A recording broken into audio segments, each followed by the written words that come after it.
You did what everyone told you to do. You were responsible. You skipped dumb purchases. You let your friends clown you for staying in on a Friday. And now you've got 10 grand sitting in your savings account. That's a big deal. Most people in their 20s cannot say that. You should feel proud of it. Because saving your first $10,000 is hard. It takes discipline. It takes saying no. It takes time. But here's the part nobody says once you finally get there. If that full $10,000 is just sitting in a savings account long term, it's probably costing you way more than you think. Not because saving is bad. Saving is step one. You needed step one. The problem is when you treat step one like the finish line. And if nobody's shown you the math yet, you can feel smart, safe, and disciplined while your money quietly falls behind anyway. That's the trap. I saved 10 grand, so I'm set. You're not set. You're finally in a position to make a better decision. Those are very different things. Let's run the numbers.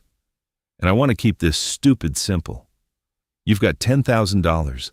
Option 1, you leave it in a high-yield savings account, not a trash big bank account paying basically nothing. A good one. Let's say 4.5% a year. Option 2, you put it in a boring low-cost S&P 500 index fund. That just means you own tiny pieces of a bunch of big companies at once. No stock picking, no Wall Street cosplay. Historically, that's returned about 10% a year on average over long periods. So this is not safe account versus crypto in your cousin's Discord. This is cash versus a boring investment that has worked for a very long time. Year 10 first. If your $10,000 stays in savings for 10 years, you end up with about $15,500. That sounds pretty decent, right?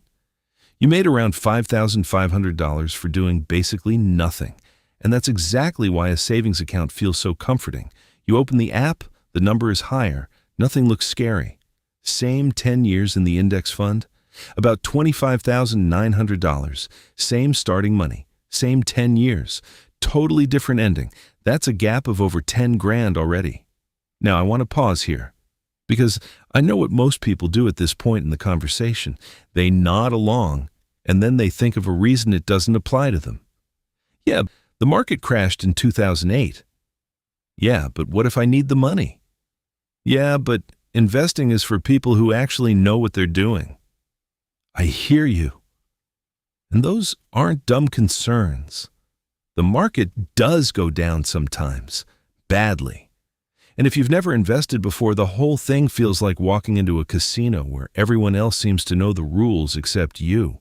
But here's what nobody tells you when they're trying to scare you about investing. The people who lost money in 2008 and never recovered, most of them did one thing wrong.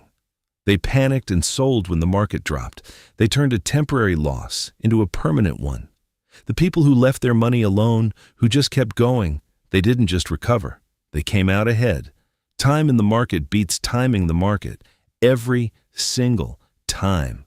And a low-cost index fund isn't a stock tip from someone on the internet. It's owning a tiny piece of hundreds of companies at once. When one goes down, others go up. The whole thing is designed to be boring on purpose, because boring compounds. Now here's where it gets worse, because that 4.5% isn't your real gain. Inflation means stuff gets more expensive over time. Rent, food, insurance, all of it. If inflation runs at 3% a year and your savings account earns 4.5%, your real gain is only about 1.5%. So yes, your balance goes up, but your buying power barely moves. After 10 years, your savings account shows $15,500. But in today's buying power, it's closer to $11,500. Your money grew on the screen. In real life, it barely moved. And if you've ever looked at your savings and still felt behind somehow, that's why. The number got bigger. Life just got expensive faster. Now you're 20. This is where the gap gets rude. Before we get there, I know what's probably going through your head right now. I worked too hard for this 10 grand to watch it go down. That's a real feeling, and I'm not going to dismiss it. But here's the question worth sitting with. Is keeping all of it in cash actually protecting your future? Or does it just feel like it is? Because there's a difference between money that's safe and money that's working. And confusing the two is exactly what this video is about.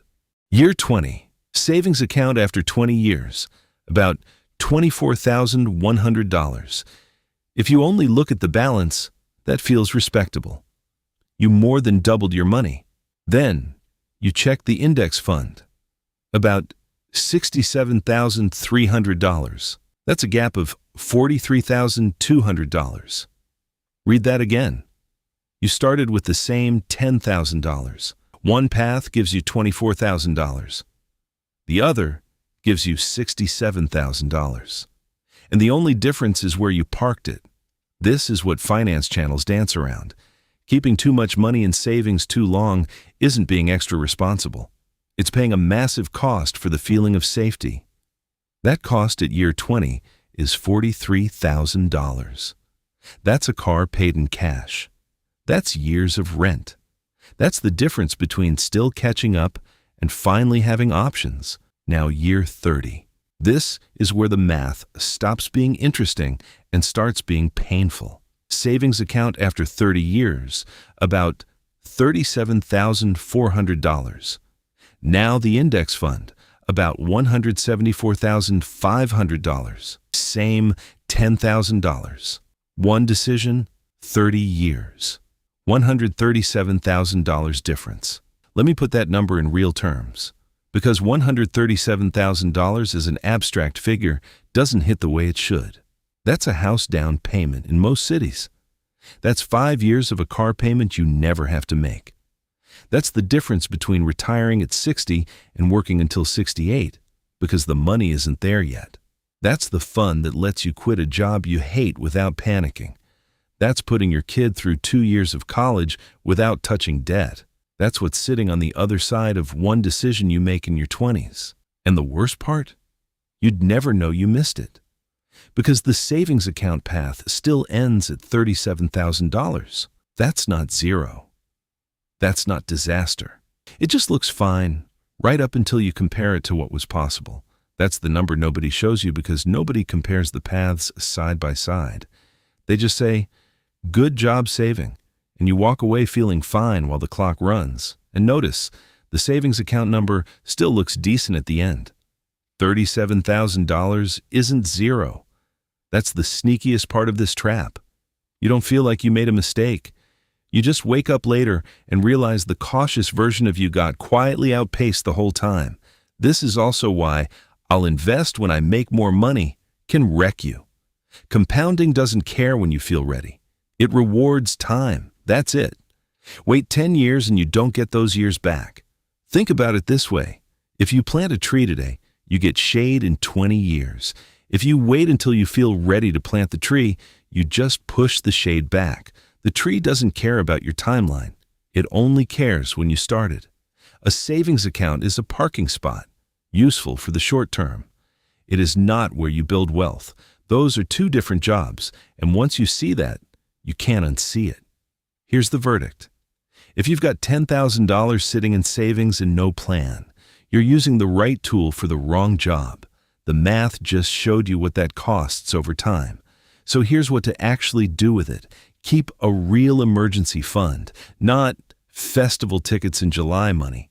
Job loss, car repair, medical bill money. At minimum, $1,000 is a hard floor, and ideally 3 to 6 months of basic expenses as you build toward it. That money stays in cash. That's its job. The whole point of an emergency fund isn't to grow. It's to exist when everything else goes wrong. Boring. Keep it accessible. Don't touch it unless the situation actually qualifies. If you've got high interest debt, especially credit card debt, deal with that first. A card charging 25% while your savings earns 4.5% isn't a close call. Paying off that debt is the best guaranteed return you will ever get. After that, the rest starts moving into investments. Slowly, if you need to. Monthly, if that feels more manageable. But it starts moving. A low-cost index fund inside a brokerage account is the boring, proven starting point. You don't need to dump everything in tomorrow. Split it over a few months if that helps. Set up an automatic transfer so it happens without you having to decide every month. Make the default action investing, not spending. Just start. Imperfect and moving beats perfect and frozen every time. Cash is for stability. Investing is for growth. Your future gets expensive when you confuse the two. If you've been following the math this whole time, that probably doesn't feel like my opinion anymore. It feels obvious. Good. That means you got it.